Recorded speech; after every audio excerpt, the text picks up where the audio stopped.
তাহলে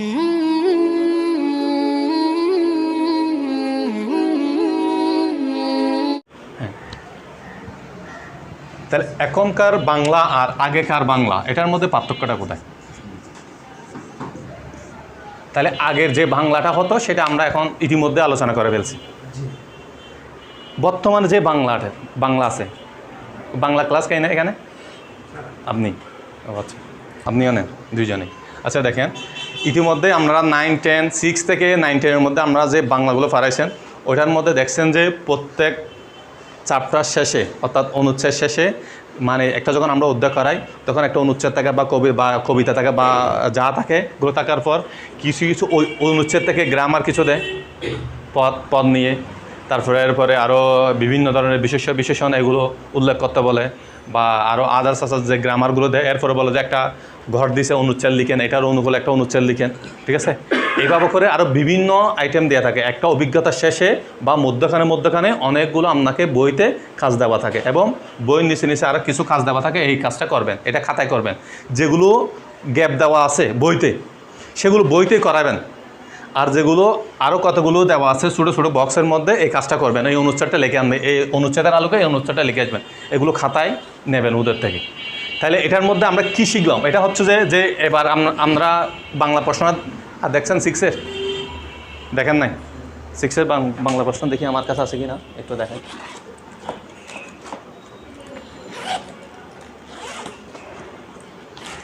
থাকতেও পারে, দেখি।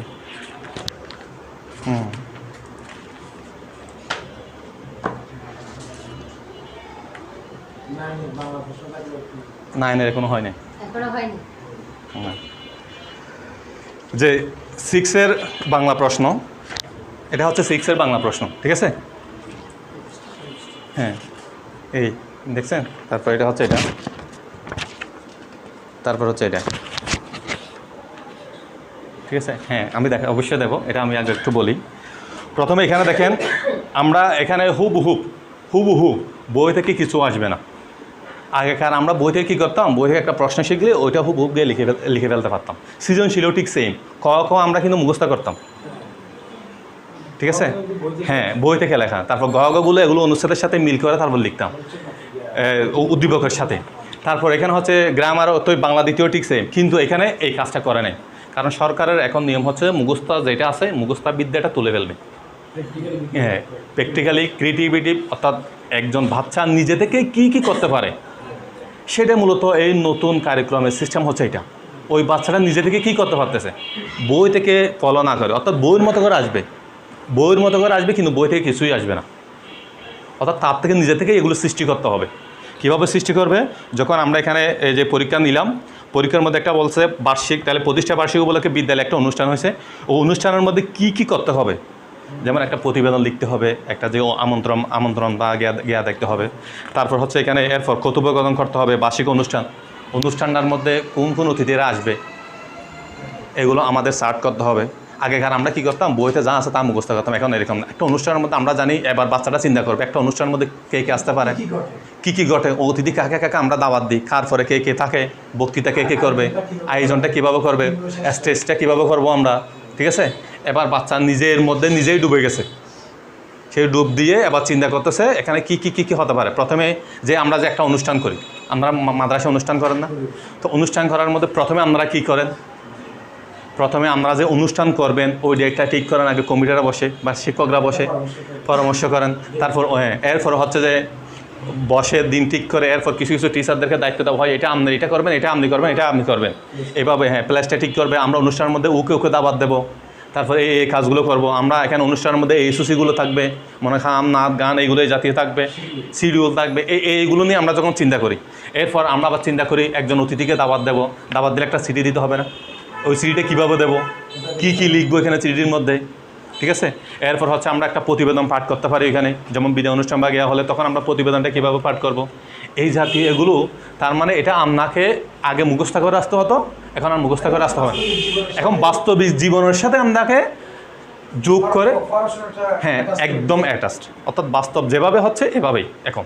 তাহলে এভাবে আমরা এখানে বলতেছে উপরে অনুষ্ঠানের আলোকে, অর্থাৎ উপরে যে অনুষ্ঠান হচ্ছে আপনাদের মাদ্রাসায় বা প্রতিষ্ঠানে যে অনুষ্ঠান হচ্ছে এই অনুষ্ঠানের আলোকে জোড়ায় আলোচনা ভিত্তিক কাজগুলো করো, অর্থাৎ জোড়ায় জোড়ায় আলোচনা করে এগুলো কী করতে হবে, কাজটা করতে হবে।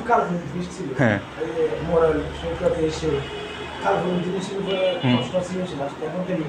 এগুলো নাই বাস্তবিক জীবনে। যেমন মনে করেন আমি যখন একজন বলতেছি, আমি যখন একটা অনুষ্ঠান নিয়ে আলোচনা করবো, আমার অনেক কিছু গ্যাপ যেতে পারে। যেমন আমি কাকে অতিথিতে দাওয়াত দেবো বা কাকে দেবো না, এভাবে আমার প্রশ্ন যে দাঁড়াতে হচ্ছে। সুতরাং জোড়ায় যখন কাজটা করবো, ওর একটা মনে পড়বে, আমার একটা মনে পড়বে, ওর একটা মনে পড়বে, আমার একটা মনে পড়বে, এভাবে করে আমরা সারটা করতে পারবো। যেমন আমরা একটা স্টেট করবো, তাহলে এটার মধ্যে চেয়ার কয়টা রাখবো, বা ফুল দিয়ে সাজাবো কিনা, বা মনে করেন যে স্পিকার আছে বা বক্তৃতা কোথায় দেবো, এভাবে করে আমরা সিলেক্ট করি। তাহলে একজনের দুই সবগুলো করলে তখন সেগুলো মনে থাকবে। তার জন্য এটা জোড়াই কাজ, আবার দলগত কাজ আছে এটার মধ্যে। তারপর হচ্ছে যে এরপর হচ্ছে আমরা যখন বলি, এখানে দেখেন তালিকায় বানানো তালিকা থেকে যে কোনো একজন ব্যক্তিকে যাচাই করবো আমরা। তাহলে এখানে অনেকজনের তালিকা আমরা যে তৈরি করছি প্রথমে অতিথিদের, ওদের সাথে গিয়ে আমরা যে কোনো একজন অতিথির সাথে আমরা কি করব, আলোচনা করতেছি কী নিয়ে, একটা অনুষ্ঠান নিয়ে। কি অনুষ্ঠান মানে অনুষ্ঠানের মধ্যে কী কী আয়োজন হচ্ছে, কি কি হচ্ছে না, মানে কোন আয়োজনটা সবচেয়ে ওই অতিথির মানে ভালো লাগছে বা ওই অতিথির ভালো লাগে নাই, ঠিক আছে, অথবা সে আমাকে কি সাজেস্ট করতেছে, এই জাতীয় এগুলো নিয়ে আমরা কি করব, মানে আলোচনা করতেছে। এগুলো হচ্ছে কথোপকথন। যেমন আমরা ডায়লগ শিখি না, ইংলিশে ডায়লগ বা বাংলায় এগুলো কথোপকথন, এগুলো আমরা এগুলো লিখি। এখন এভাবে বলছে, এভাবে এখন আপনাকে বই থেকে মুখস্থ করে আসতে হবে না, এটা আপনি ধারণাটা নিয়ে আসবেন, এখানে নিয়ে আপনি এটা করবেন। আগে তো আমরা কী করতে, হ্যাঁ ওইটার উপরে, ওইটা এখানে একটা বলা দেবো, ওইটার উপরে আপনাকে করতে হবে কাজগুলো, সবগুলো একই কাজ। অর্থাৎ একটা অনুষ্ঠান নিয়ে এখানে পুরো প্রশ্নটাই একটা অনুষ্ঠান নিয়ে, পুরো প্রশ্ন হচ্ছে একটা অনুষ্ঠান, ঠিক আছে। আগে আমরা শুধুমাত্র প্রশ্নগুলো মুখস্থ করে আসতাম, এখন মুখস্থ না, এখন হচ্ছে একটা অনুষ্ঠান দিছে, অনুষ্ঠানের মধ্যে ডায়লগ এখন একটা চলে আসছে কি ডায়লগ, এরপর আমরা একটা পর্ব অনুচ্ছেদ, এরপর আসবে কিছু গ্রামার, একটা অনুষ্ঠান থেকে সবগুলো। হ্যাঁ খেলাধুলা হোক, মানে একটা অনুষ্ঠান, যে কোনো একটা, মানে মনে করেন নববর্ষ হতে পারে, বা যে কোনো একটা আয়োজন হতে পারে, বা অন্য কিছু হতে পারে, বা বনভোজন হতে পারে, মানে যে কোনো একটা বিষয় দিছে, ওইটা থেকে আমাদের গ্রামারও করতে হবে, ওইটা থেকে আমাদের আবার ওই প্যারাগ্রাফ, অনুচ্ছেদ, রচনা সবগুলো লিখতে হবে, ওইটার উপর নির্ভর করে। আগে আমরা রচনাগুলো মুখস্থ করে চলে আসতাম, 3-4টা রচনা পয়েন্টগুলো মুখস্থ করে আসতাম, তারপর এগুলো শেষ। যেমন বাংলা ঐতিহাসিক কোনো ঘটনা আপনি লিখবেন, তো সেটাকে আপনি সাধু ভাষা লিখবেন নাকি জড়িত ভাষা লিখবেন, এখানে আপনার গ্রামারটা আসতেছে না, বুঝতে পারছেন? তাহলে কীভাবে পরিবর্তনটা, আর সব কিছু আসলে ঝুঁকিটা হয়ে যাচ্ছে ডিজিটাল, সব ডিজিটালের আলোকেই আপনার সব প্রশ্ন, সব ডিজিটালের আলোকে। অর্থাৎ আমাদের 2050 সালে কেমন হবে আমাদের ভবিষ্যৎ, কেমন হবে আপনার জীবন, একটু ভাবো তো, চোখ বন্ধ করে, এরপরে লিখো।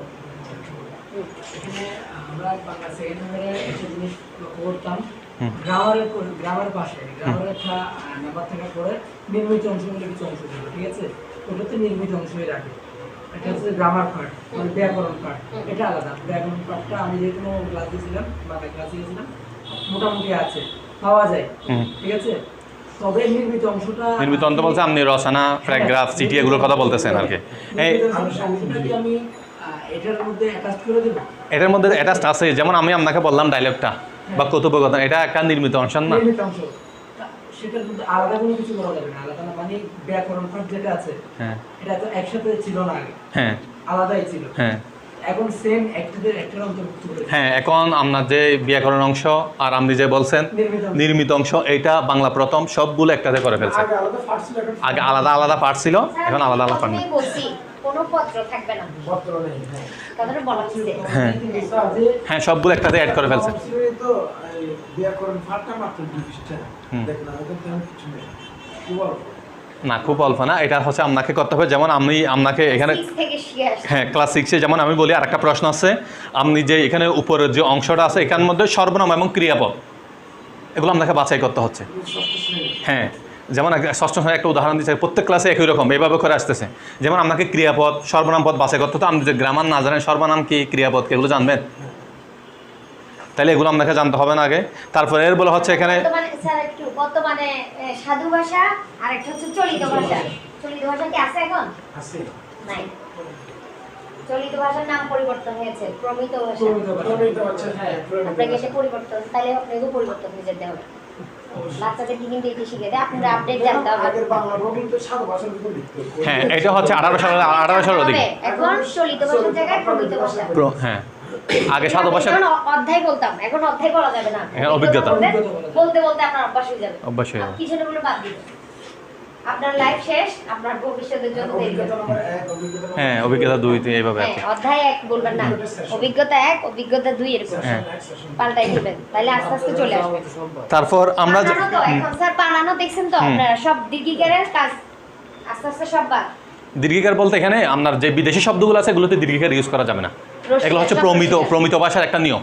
পরীক্ষা পরীক্ষা থাকবে, পরীক্ষা দীর্ঘিকার। এটা পরীক্ষা কি বিদেশি শব্দ নাকি দেশি শব্দ? পরীক্ষা দেশে বিদেশে তো কোনগুলো বলে? ইংরেজি, ফার্সি, উর্দু, যেমন বিদেশ থেকে আমরা যে শব্দগুলো ধার নিছি, আচ্ছা হ্যাঁ আমরা তো ধান নিতে আবার অভ্যস্ত বেশি বাঙালি জাতিরা। শব্দ আছে আর বিষয় যেমন ফার্সি ভাষা থেকে আমরা অনেক শব্দ নিছি না, ইংরেজি আরবি ভাষা থেকে অনেক শব্দ নিছি না, এই শব্দগুলোতে আমরা হ্যাঁ বুঝি নাই।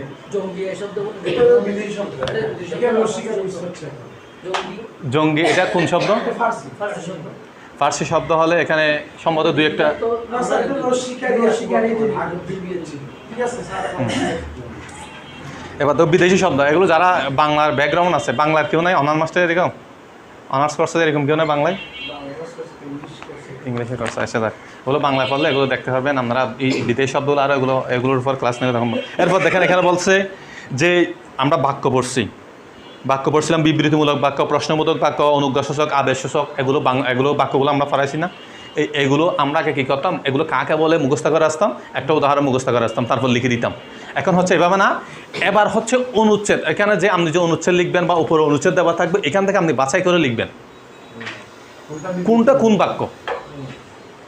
অথবা আপনি একটা অনুচ্ছেদ লিখতেছেন ওইখান থেকে বাছাই করবেন, অথবা উপরে একটা অনুচ্ছেদ দেওয়া আছে ওইখান থেকে আপনি বাছাই করবেন। এই জাতীয় প্রশ্নগুলো হবে। কোনটা সেন্টেন্স কোনটা তো আপনি যদি আগে যদি বাচ্চাকে যদি